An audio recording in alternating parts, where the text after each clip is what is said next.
Friends, तो आज हम लोग कक्षा 10वीं का जो गद्य खंड है वो 7वें अध्याय से स्टार्ट है। और 7वें से पहले जो है 1 2 3 4 5 6 वो सब जो है वो काव्य खंड है। तो हम लोग काव्य खंड को छोड़ते हुए इसमें गद्य खंड से आगे बढ़ते हुए सबसे पहले जो है 7वां अध्याय हम लोग का स्वयं प्रकाश जी का है, जो जिसका शीर्षक है नेताजी का चश्मा। तो ये हम लोग का जो है 7वां अध्याय है और ये कक्षा 10वीं का बहुत ही इम्पॉर्टेंट चैप्टर है। तो इसको हम लोग आज पढ़ लेते हैं।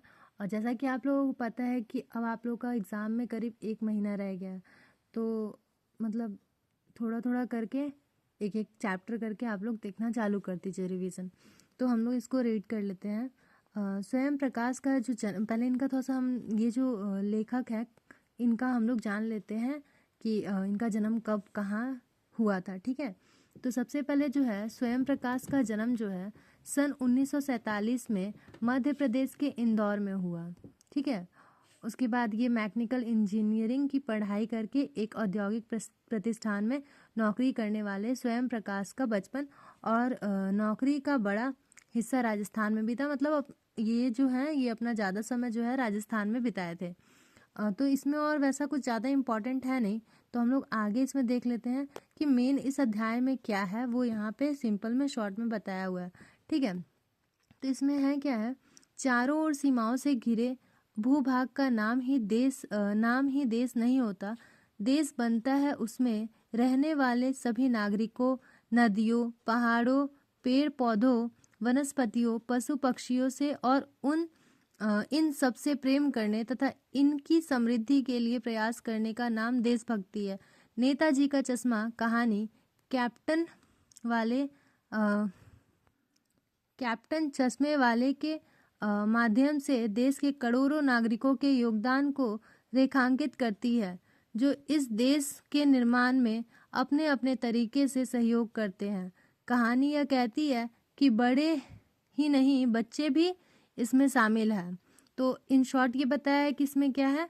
तो मतलब क्या है कि इसमें इस अध्याय में जो है नेताजी का चश्मा से रिलेटेड कुछ बात किया गया है, जिसमें सिर्फ और ये जो चैप्टर है वो देशभक्ति से रिलेटेड है। और देशभक्ति में जो है सिर्फ बड़े ही नहीं बच्चे लोग भी जो है वो लोग भी अपना योगदान देते हैं। इसी से संबंधित यह अध्याय है। तो हम लोग इसको पढ़ लेते हैं कि इस अध्याय में क्या है। तो सबसे पहले हम लोग देख लेते हैं नेताजी का चश्मा। ये है कहानी का नाम। तो सबसे पहले है, हवलदार साहब को हर 15वें दिन कंपनी के काम के सिलसिले में उस कस्बे से गुजरना पड़ता था। कस्बा बहुत बड़ा नहीं था जिसे पक्का मकान कहा जा सके, वैसे कुछ ही मकान, और जिसे बाजार कहा जा सके वैसा एक ही बाजार था। कस्बे में एक लड़कों का स्कूल, एक लड़कियों का स्कूल, एक सीमेंट का छोटा सा कारखाना, 2 ओपन एयर सिनेमा घर और 1-2 नगर पालिका भी थी। नगर पालिका थी तो कुछ न कुछ करती भी रहती थी। कभी कोई सड़क पक्की करवा दी, कभी कुछ पेशाब घर बनवा दिए, कभी कबूतरों की छतरी बनवा दी, तो कभी कवि सम्मेलन करवा दिया। इसी नगर पालिका के किसी उत्साही बोर्ड या प्रशासनिक अधिकारी ने एक बार शहर के मुख्य बाजार के मुख्य चौराहे पर नेताजी सुभाष चंद्र बोस की एक संगमरमर की प्रतिमा लगवा दी। यह कहानी उसी प्रतिमा के बारे में है, बल्कि उसके भी एक छोटे से हिस्से के बारे में। पूरी बात तो अब पता नहीं, लेकिन लगता है कि देश के अच्छे मूर्तिकार की जानकारी नहीं होने और अच्छी मूर्ति की लागत अनुमान और उपलब्ध बजट से कहीं बहुत ज़्यादा होने के कारण काफ़ी समय ऊहापोह और चिट्ठी पत्री में बर्बाद हुआ होगा। और बोर्ड की शासनावधि समाप्त होने की घड़ियों में किसी स्थानीय कलाकार को ही अवसर देने का निर्णय किया गया होगा। और अंत में कस्बे के इकलौते हाई स्कूल के इकलौते ड्राइंग मास्टर मान लीजिए मोतीलाल जी को ही यह काम सौंप दिया गया होगा, जो महीने भर में मूर्ति बनाकर पटक देने का विश्वास दिला रहे थे। जैसा कि कहा जा चुका है, मूर्ति संगमरमर की थी। टोपी की नोक से कोट के दूसरे बटन तक कोई 2 फुट ऊंची, जिसे कहते हैं बस्ट, और सुंदर थी। नेताजी सुंदर लग रहे थे, कुछ मासूम और कमसीन फौजी वर्दी में। मूर्ति को देखते ही दिल्ली चलो और तुम मुझे खून दो वगैरह याद आने लगते थे। इस दृष्टि से यह सफल और सराहनीय प्रयास था। केवल एक चीज की कसर थी जो देखते ही खटकती थी। नेताजी की आंखों पर चश्मा नहीं था। यानी चश्मा तो था लेकिन संगमरमर का नहीं था।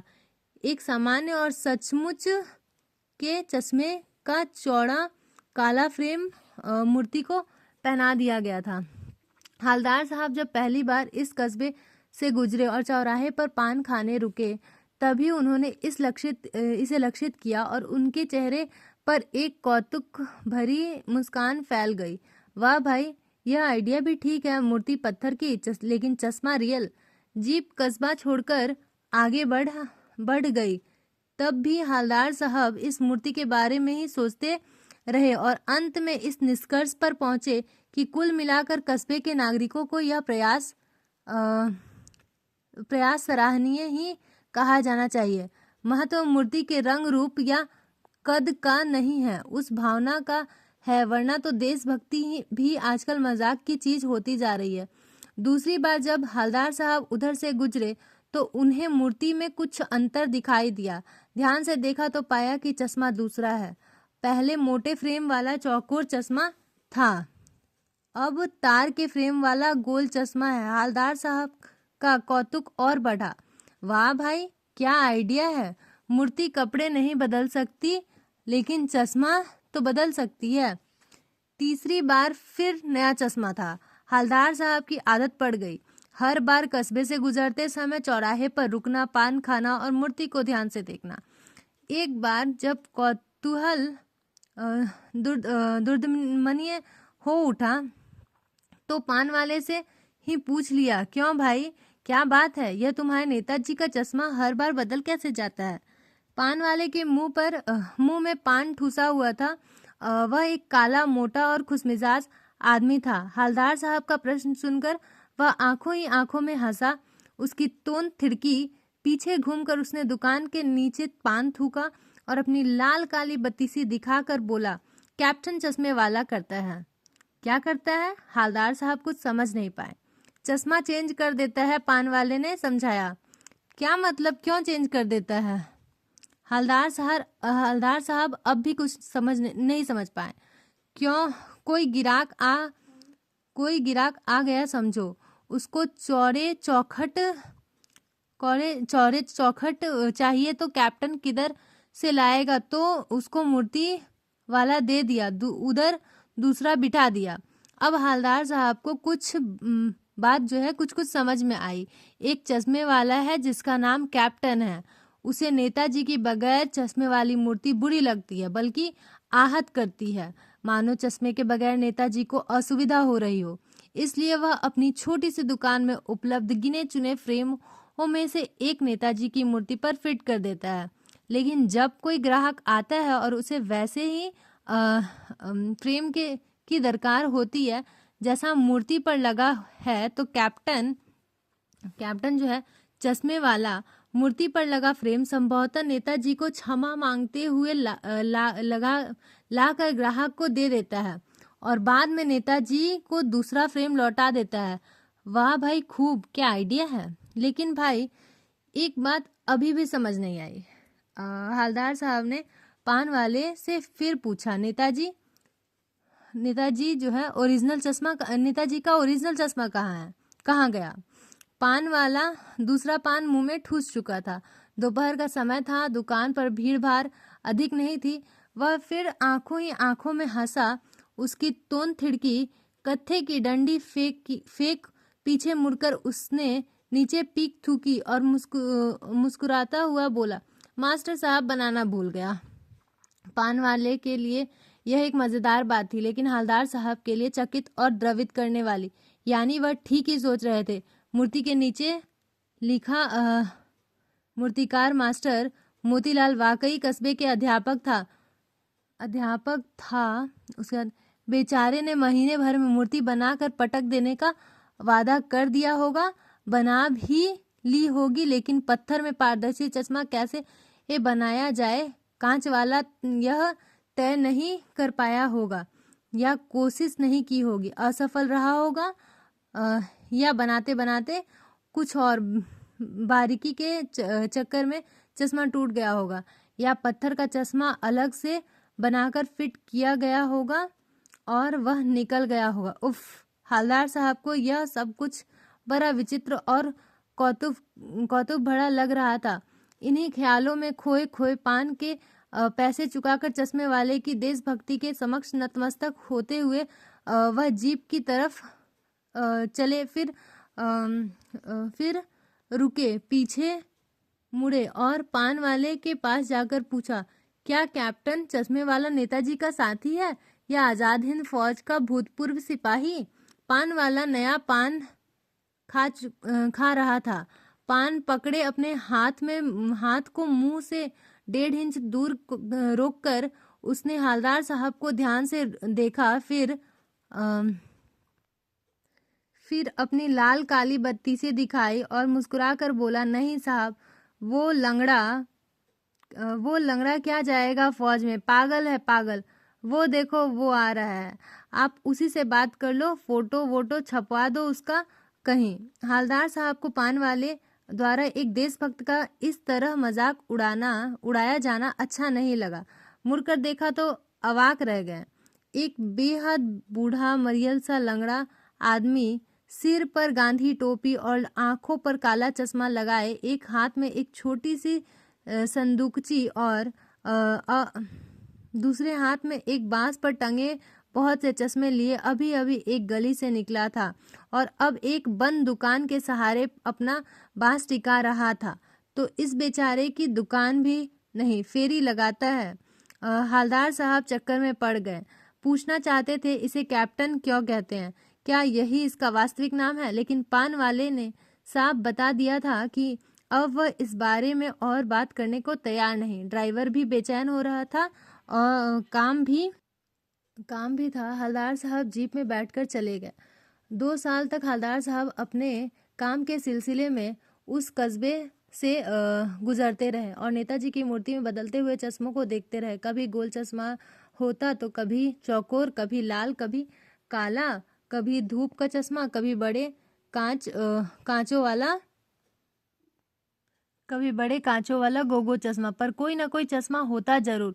उस धूल भरी यात्रा में हवलदार साहब को कौतुक और प्रफुल्लता के कुछ क्षण देने के लिए। फिर एक बार ऐसा हुआ कि मूर्ति के चेहरे पर कोई भी कैसा भी चश्मा नहीं था। उस दिन पान की दुकान भी बंद थी, चौराहे का अधिकांश दुकानें बंद थी। अगली बार भी मूर्ति की आंखों पर चश्मा नहीं था। हवलदार साहब ने पान खाया और धीरे से पान वाले से पूछा, क्यों भाई, क्या बात है, आज तुम्हारे नेताजी की आंखों पर चश्मा नहीं है? पान वाला उदास हो गया। उसने पीछे मुड़कर मुंह का पान नीचे थूका और सिर झुकाकर अपनी धोती के सिरे से आंखें पोंछता हुआ बोला, साहब कैप्टन मर गया। और कुछ नहीं पूछ पाए। हवलदार साहब कुछ पल चुपचाप खड़े रहे, फिर पान के पैसे चुकाकर जीप में आ बैठे और रवाना हो गए। बार बार सोचते क्या होगा उस कौम का जो अपने देश की खातिर घर गृहस्थी, जवानी, जिंदगी सब कुछ होम देने वालों पर भी हंसती है और अपने लिए बिकने के मौके ढूंढती है। दुखी हो गए। 15 दिन बाद फिर उसी कस्बे से गुजरे। कस्बे में घुसने से पहले ही ख्याल आया कि कस्बे की हृदय स्थली में सुभाष की प्रतिमा अवश्य ही प्रतिस्थापित होगी, लेकिन सुभाष की आंखों पर चश्मा नहीं होगा, क्योंकि मास्टर बनाना भूल गया और कैप्टन मर गया। सोचा आज वहां रुकेंगे नहीं, पान भी नहीं खाएंगे, मूर्ति की तरफ देखेंगे भी नहीं, सीधे निकल जाएंगे। ड्राइवर से कह दिया, चौराहे पर रुकना नहीं, आज बहुत काम है, पान आगे कहीं खा लेंगे। लेकिन आदत से मजबूर आंखें चौराहा आते ही मूर्ति की तरफ उठ गई। कुछ ऐसा देखा कि चीखे, रुको। जीप स्पीड में थी। ड्राइवर ने जोर से ब्रेक मारे। रास्ता चलते लोग देखने लगे। जीप रुकते न रुकते हवलदार साहब जीप से कूदकर तेज तेज कदमों से मूर्ति की तरफ लपके और उसके ठीक सामने जाकर अटेंशन में खड़े हो गए। मूर्ति की आंखों पर सरकंडे से बना छोटा सा चश्मा रखा हुआ था, जैसे बच्चे बना लेते हैं। हवलदार साहब भावुक हैं, इतनी सी बात पर उनकी आंखें भर आई। यही है इस अध्याय में पूरा बात किया गया नेताजी का चश्मा। मतलब पूरा जो अध्याय है वो नेताजी के चश्मा के इर्द गिर्द घूम रहा है। मतलब एक जो है गरीब जो है देशभक्त, जो कि बहुत बूढ़ा सा है, मरियल सा है, लंगड़ा है, वो जो है वो नेताजी को बिना चश्मा का देख के भावुक हो जाता है। माने उसको हृदय में घात होता है कि बिना चश्मा का नेताजी को कितना दिक्कत होता होगा। और इसी में पूरा अध्याय है। और मतलब जैसे लोग होते हैं ना कि मतलब आप कुछ अच्छा कर नहीं सकते हैं तो जो अच्छा कर रहे हैं उसका मजाक बनाते हैं, उस पर हंसते हैं। बस बात वही है कि पान वाला वही किया कि जो वो लंगड़ा आदमी था जो कि नेताजी के चश्मा वाला, उनको चश्मा ये करता था, लगाता था, तो उस पर हंस रहा था।